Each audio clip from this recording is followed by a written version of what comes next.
What would you do if an adventure into the unknown turned into a chilling fight for survival, where the only sounds you could hear were dripping water and your own heartbeat echoing in the stillness? In this story, 3 young explorers and their loyal dog enter Snail Shell Cave. Armed with only a canoe and a flashlight, they set off to uncover the secrets of this ancient, twisting labyrinth. But what they don't know is that danger is hidden in the shadows. Just when they think they're making progress, a sudden accident flips their canoe, throwing them into the freezing, pitch-black water. Panic takes hold as they struggle to survive in the suffocating darkness, trapped and alone. Did anyone make it out alive? Join us to reveal the truth of their harrowing journey. Welcome to Snail Shell Cave, a remarkable limestone cave nestled in Rockvale, Tennessee, just a short drive from Murfreesboro. This fascinating cave is situated on an 88-acre preserve managed by the Southeastern Cave Conservancy, also known as SCC, which describes Snail Shell Cave as one of the most biologically significant cave sites in the southeastern United States. With over 9 miles of map passages and part of a larger system with over 13 miles of interlinked tunnels, Snail Shell Cave is the longest continuous cave in Tennessee's Central Basin, boasting an extensive maze of passages waiting to be explored. The entrance to Snail Shell Cave is a dramatic sinkhole with nearly vertical walls, measuring about 125 feet in diameter and 60 feet deep. A cave stream flows along the sinkhole's bottom, offering paths both upstream and downstream that invite exploration.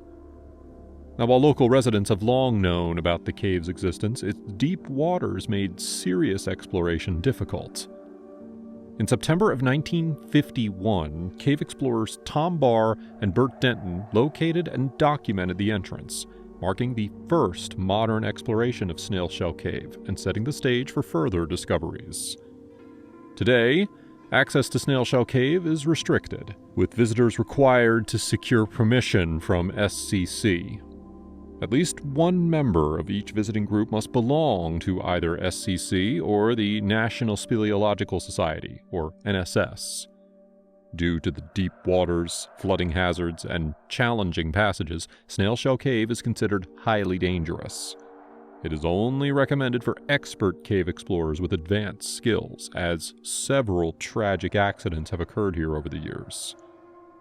Beneath Rutherford County, Snail Shell Cave is part of a vast and complex underground drainage system. Beginning near Eagleville and stretching northeast for about 13 miles, this hidden water network finally emerges at a large spring near the West Fork of the Stones River. The cave's layout includes both dry passages that can be explored by traditional caving techniques and extensive underwater sections that require specialized cave diving skills. Many of these underwater tunnels, accessible only through scattered so-called blue holes on the surface, have been bravely mapped by skilled cave divers who navigate these deep, cold waters. The Snail Shell Cave system is known for its intricate, three-dimensional network of passages with a dendritic, also known as branching, pattern. Some experts estimate that there could be at least 50 miles of unexplored passages yet to be discovered, if not more. Dye tracing experiments conducted in the 1980s during studies for the proposed superconducting supercollider revealed new insights into the far-reaching nature and complexity of this subterranean world. Aside from its geological wonders, Snail Shell Cave is a treasure trove of unique wildlife. Its entrance sinkhole is home to a wide variety of plant and animal species, many of which are rare or endangered. Among the diverse life forms, you may find the Tennessee milk vetch plant, limestone fameflower, southern cavefish, gray bats, and various cave snails. This rich diversity of plants, mammals, invertebrates, and amphibians makes the cave system an important ecological resource worth protecting. Snail Shell Cave was formed from Ridley limestone dating back to the Ordovician period, about 400 million years ago. These rocks have weathered through countless centuries, sculpted by natural forces to create this intricate and awe-inspiring underground landscape. It is a place that feels like stepping back in time, as the cave predates not only the Civil War, but even the discovery of America. Exploring Snail Shell Cave is like connecting with a timeless natural wonder, allowing us to glimpse the beauty and mystery of our planet's prehistoric past. For those who explore it, Snail Shell Cave offers both an exciting challenge and a humbling reminder of nature's vast, enduring power. It is a place where beauty, history, and adventure intersect. And thanks to the work of conservancies, it remains a preserved and protected marvel in Tennessee's landscape. In 1984, on a warm Sunday afternoon, May 20th, a group of friends, James Whitfield, 21, Randy Day, 26, and Brian Tibbs, 20, set out on an adventurous journey into the heart of Snail Shell Cave, nestled in Rutherford County, Tennessee. With minimal experience in caving, but a thirst for excitement, the three friends were eager to explore the unknown depths of the cave. Joining them was a loyal companion, their pet dog, who shared their spirit of adventure. Unaware of the dangers that lay ahead, they gathered their supplies: a borrowed canoe to navigate the cave's water-filled passages, a Coleman lantern, a flashlight, and a simple Bic lighter.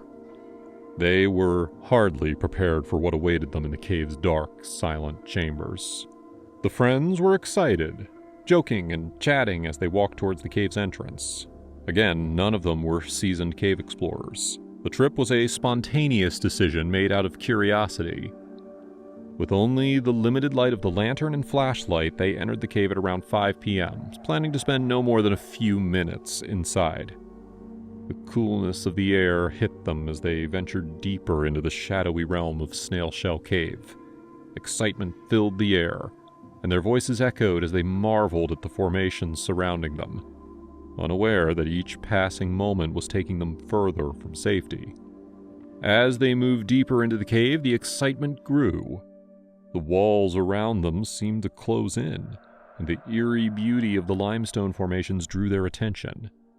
None of them had been in such a place before, and the unfamiliar landscape felt surreal.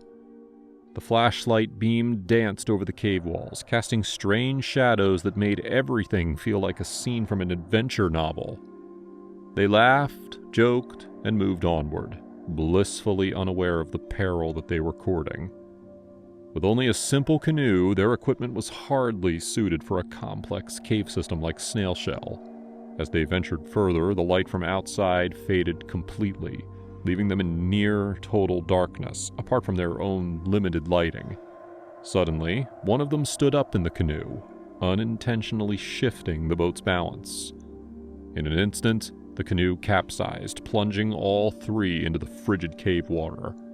Their supplies, including the flashlight and lantern, sank or were lost in the chaos. Tibbs held on to the overturned canoe while the others struggled to stay afloat. The freezing water made them weak, and quickly they started to panic. They shouted for help through the cave, but there was no one to hear them. Gradually, Tibbs found a rock underwater where he could steady himself, allowing him to keep his head above water. He heard his friends' desperate attempts to stay afloat, but the cold and darkness made it nearly impossible to reach them. One by one, the voices of his friends faded into silence as they were overcome by the cold water. Meanwhile, outside the cave, the owner of the borrowed canoe grew anxious. The men had promised to return after a brief exploration, yet more than an hour had passed. At 6 p.m., with no sign of the group, he contacted the Rutherford County Rescue Squad. By 7:30 p.m., the rescue team arrived at the cave, aware that each passing moment was critical. With temperatures in the cave significantly cooler than outside, the risk of hypothermia was dangerously high. Equipped with searchlights, ropes, and survival gear, the rescue squad carefully entered Snail Shell Cave, cautiously navigating the unfamiliar territory in the dark. The rescue team knew that they would need to search both the dry and water-filled sections of the cave, and that finding the missing men would be challenging. By 10:30 p.m., the survivor, Brian Tibbs, was discovered 250 yards inside Snail Shell Cave, clinging to life in the frigid darkness. Rescuers found him suffering from hypothermia and shock, but thankfully he survived. After being taken to the hospital for treatment, Tibbs was able to recount the final moments that he shared with his friends. They had tried to stay together, fighting to survive as they swam in the cold water. Through panicked breaths and brief words of encouragement, they tried to keep each other going. Tragically, Whitfield and Day were overcome by the freezing water before help could arrive. Although the group had formed simply to explore the cave, their inexperience and lack of preparation led to a disastrous outcome. None of the men had prior knowledge of caves, canoes, or the unique dangers of cave exploration, which turned their adventure into a tragedy. Assistance from the NCRC, which is the National Cave Rescue Commission, was suggested during the rescue, but it was never called in time. The rescue efforts continued throughout the night. With a sense of urgency, the team used boats and special equipment to search the cave's underwater sections. In the early hours of the next morning, the bodies of Whitfield and Day were discovered in 20 feet of water. The rescue squad used drag lines and careful maneuvering to bring them to the surface. The scene was somber, and the team members were visibly affected by the tragic outcome.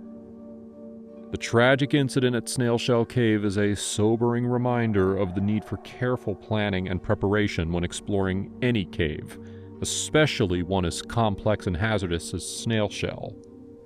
With its dark, water-filled passages and deep, cold pools, this cave presents significant challenges even to experienced cavers.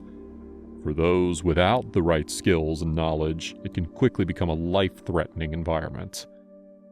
The unfortunate events that claimed the lives of Randy Day and James Whitfield could likely have been prevented if the group had been adequately prepared and aware of the risks they faced. Caving is a demanding activity that requires respect for nature's hidden dangers and a keen awareness of one's own limitations. One crucial aspect of safe cave exploration is thorough preparation. Before embarking on a cave expedition, it is essential to conduct research on the cave's layout, known hazards, and conditions. Local caving organizations or conservancies often provide guidance on safety measures, access regulations, and seasonal hazards, such as flooding. Packing essential gear, such as waterproof lights, backup batteries, helmets, and dry bags for any electronic equipment, can be life-saving. Additionally, the intense cold of underground waters can quickly lead to hypothermia, so thermal gear and layered clothing are essential for prolonged cave exploration. In this tragic case, the group ventured into Snail Shell Cave with only basic supplies: a canoe, a flashlight, and a lighter, none of which were suited to the cave's challenging environment. A well-equipped team might have been able to navigate safely and prevent their equipment from capsizing. Now, beyond equipment, experience and training are key factors that can make the difference between life and death in caving. Exploring a cave should never be done alone or with an untrained group. Ideally, any team should have at least one member who is skilled and trained in cave navigation, survival techniques, and emergency response. Experienced cavers are often familiar with various cave types, can recognize early signs of danger, and know how to handle unexpected situations, such as flooding or equipment failure. In this instance, the three friends were unfamiliar with one another's skills, and all had minimal experience in caving. They may not have realized the importance of coordinated teamwork and specialized knowledge, which are essential in such unpredictable environments. For anyone considering cave exploration, joining a group of experienced cavers or taking part in training programs offered by caving organizations can build the skills necessary for safe exploration. Respecting nature's power and being careful in the face of the unknown are important for safe caving. Caves like Snail Shell are complex and have unpredictable conditions. Underground waters may look calm, but they can quickly become dangerous during heavy rain. Water-filled passages, tight spaces, and changing air currents are part of the cave's natural features, and they need careful navigation. It is also important to follow warnings and rules set by local authorities or conservancy groups, which often restrict access during risky times. In this case, If the group had understood the dangers of Snail Shell Cave's water sections, or asked for help from the Southeastern Cave Conservancy, they might have been better prepared, or avoided the trip altogether. In the end, Snail Shell Cave's tragic story serves as a stark warning about the delicate balance between thrill and caution in the excitement of adventure. The world's natural wonders hold incredible beauty, but they also come with risks that demand respect and preparedness. For anyone venturing underground, each step should be taken with care, each decision made with awareness, and each adventure approached with respect to the cave's hidden challenges. Proper training, planning, and adherence to safety guidelines can help ensure that exploration remains a safe and thrilling journey, preserving both the adventurers' lives and the natural wonders that they seek to explore. Thank you for joining us on this journey into Snail Shell Cave. If you found the story meaningful, or you learned something new, please consider giving the video a like and also share it with others that might be interested in the world of caves.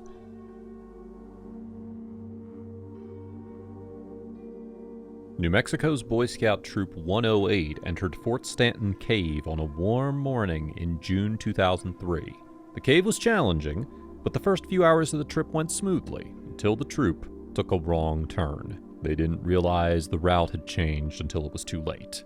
The new route was too difficult, and in their haste to exit the cave, 14-year-old Riley Walker slipped. Rescuers from across the state joined forces to get him out of the cave, but would they get there in time to save him from his gruesome injuries? Find out as we explore the Fort Stanton Cave rescue. Fort Stanton Cave is located near the Sacramento Mountains beneath the Snowy River Cave National Conservation Area. This park was created back in 2009 to preserve the karst formations of the cave system below ground. In 1855, a group of soldiers found the cave and named it after the nearby military base that was created to defend settlers who were part of the Manifest Destiny movement, which sparked an influx of travelers moving to the West Coast along paths like the Oregon Trail. Fort Stanton Cave is a monstrous cave. In 2019, a team of professionals found 6 miles of new passages deep underground. And just last year, 2 more miles of the cave were surveyed, which makes the cave an astonishing 44.3 miles long. The Fort Stanton Cave system contains the largest continuous cave formation in the world, the white calcite layer formed on the riverbed of the Snowy River Passage. Despite having a world record, the cave still has more secrets for splunkers to uncover. Cavers still haven't reached a terminal point of the cave. Without an end in sight, cavers from all over the world continue to run scientific expeditions to uncover what lies in the shadows of Fort Stanton Cave. The cave's unique history and challenging interior made it the perfect place for the Boy Scouts to test their mettle. The team entered the first gate at Fort Stanton and were immediately faced with some choices. The scout leaders already mapped their journey, but the team could go into Hellhole number 2, they could go down the winding Bat Cave, left into the Hell of 1,000 Pinches, or forward into the deeper cave. They ignored these side passages and passed by Russell's Crawl as well as they entered the main corridor. The first miles of the cave have low-hanging ceilings, forcing the team of novice cavers to crawl on their hands and knees or on their stomachs through tight claustrophobic tunnels. Traversing around rough corners, the team braced themselves for upcoming steep, muddy slopes that could easily cause a fall. The kids with lighter body weights could almost slide down the slopes without much trouble, but the adults had to balance their weight to avoid straining their ankles. They reached Devil's Backbone, an area with large boulders they had to navigate around and over top of to continue onward. After another bend, they reached 20 Steps, which splits into another junction. One route takes them through the Big Bend to a loop that leads further into the cave's miles-long maze. The other direction is the more common route, and the route Troop 108 chose to take. Through the Crystal Crawl, the boys met another triangular room. One way led to a large hall, and the other led to the Decoration Passage. The Decoration Passage opened into larger tunnels filled with beautiful karst formations. The group marveled at the cave's wonders and pushed forward to the Rose Bowl room and into a large, collapsed chamber. This breakdown passage connected to the lake room up above, and by maneuvering through the rubble, the team reached the lower breakdown passage to continue their journey. This breakdown passage connected to the lake room up above, and by maneuvering through the rubble, the team reached the lower breakdown passage to continue their journey. This area required some tricky maneuvering down wet rocks and through narrow squeezes with sharp edges. Thankfully, the boys were small enough to fit through the constricted tunnels without much trouble. Next, they encountered the Keyhole Gate. Park officials imply that they added multiple gates at different distances to prevent cavers from wandering down unexplored passages, though some have speculated these barred passages lead to secretive compounds used by the military fort above ground. After all, the first nuclear detonation in history was the Trinity test conducted at New Mexico's own Alamogordo Range. And following the 1963 Partial Nuclear Test Ban Treaty, all nuclear tests had to be conducted underground to limit the spread of radioactive dust through the air. The boys didn't know about these dark conspiracies, so they kept exploring, none the wiser. The scouts climbed past the Keyhole Gate and the Platter Room into yet another large chamber with stunning rooms extending from all directions. From the Hall of Velvet, the troop could access some of Fort Stanton's most famous formations, including the Sand Passage, the Gypsum Hall, and the Helictite Hall. They made it to this area in the early afternoon. After taking notes and quizzing each other on the crystals and strange formations in the cave, the team turned around to head home. But that's when their happy adventure turned into a hellish nightmare. Just past the Keyhole Gate and the three-way hill room, the team took the wrong path. Instead of walking through the trophy room into the lower breakdown passage, they took a right and went into Satan's Shoe Fly and the Hell Hole. The Hell Hole is a 1,700-foot-long, narrow passage that can easily trap unskilled adult cavers. The adults realized they took a wrong turn because nothing in the cave had been this difficult, but they continued pushing forward. This passage had tight crawls that exit into steep drops with mud at the bottom, essentially death traps for any unskilled cavers, and nearly everyone here was unskilled. 14-year-old Riley Walker was slowly climbing down one of the tunnels in the hellhole when his foot slipped. Parts of the passage were so tight, people could let go, and the walls of the cave would pin them in place.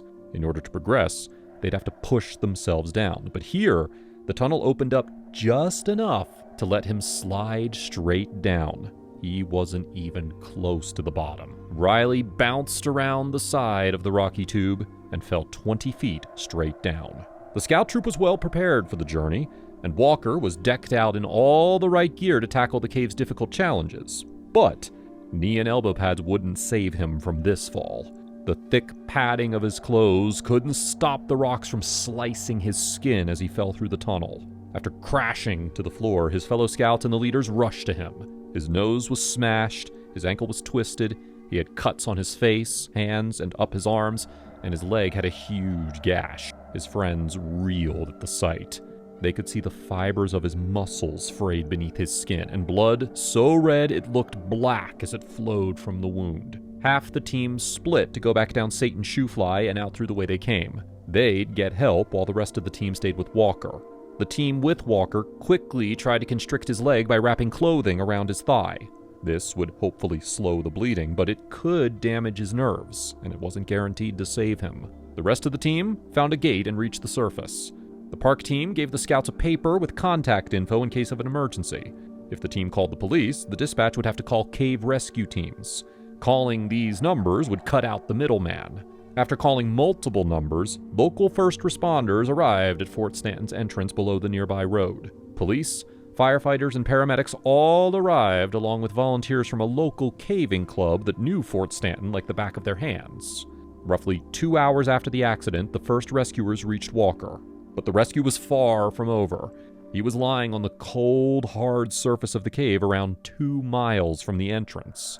The rescuers thought he was in the easy passages. Getting him out through the hellhole would be difficult. The first rescuers split up. Some stayed to wait for medics to arrive, and others left Walker to contact state agencies and the Southwestern Regional Coordinator to initiate a full-scale rescue. The coordinator was now in charge of saving Walker's life. He called multiple cave rescue teams all across New Mexico. People left their jobs and ran to their cars to speed across the highway and rescue the fallen scout. An hour after Walker was located, the medics reached him. They gave him painkillers and cut away the ripped cloth that was stuck to his open wounds. They cleaned the cuts with antibiotics and rubbing alcohol and tried to stop the bleeding by applying a tourniquet. Outside, the coordinator split the rescuers into teams. One team would bring equipment and supplies into the cave to aid the medics, give food to the rescuers, and provide the rescuers with anchors and ropes needed for the extraction. Another team was tasked with laying telephone wires so that the team could communicate using rugged, military-grade field phones. The third team would actually rig the lines needed to bring Walker out of the cave, since he couldn't walk with his injuries. Each team contained 6 caving experts, and after 3 hours of work, 3 more teams were added to the mix. Over 50 rescuers came to save the Boy Scout from Fort Stanton Cave. There was no flood or breakdown yet, but the rescuers were still racing against time to save Walker. His blood loss could easily lead to permanent injuries, or even death. New Mexico has a hot, dry climate, but the tunnels below ground can get extremely cold. Temperatures in Fort Stanton Cave average around the lower 50s. That might not sound too bad. Walking outside for a few minutes in that weather is no problem for most people, but hours of unrelenting exposure wears down even the toughest spirits. Plus, the human body doesn't have to be below freezing for it to freeze to death.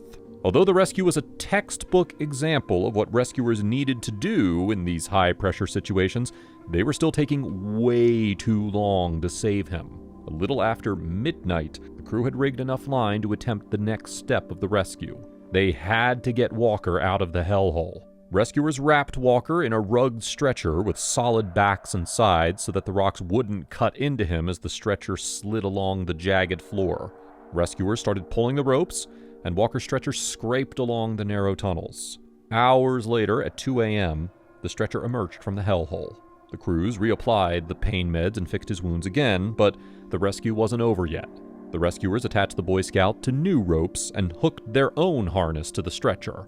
Rescuers lined the sides of the stretcher and held onto it for dear life. In unison, they each stood up with the stretcher and began walking him through the open tunnels of the cave. It took the team 5 more hours to reach the first gate, but by 7:30 a.m., 15 hours after the accident, Walker made it out of Fort Stanton Cave. He was loaded into an ambulance, and he later recovered from his injuries. Fort Stanton Cave is now closed to the public, and even novice cavers can't gain entry. If you found yourself lost deep below ground, miles from the exit, would you keep pushing forward, or would you turn around? How would you even know which way you were going? Tell us how you'd tackle these problems in the comments section. If you want to see more videos like this one, hit that like button and subscribe to the channel for more spine-tingling stories of life and death.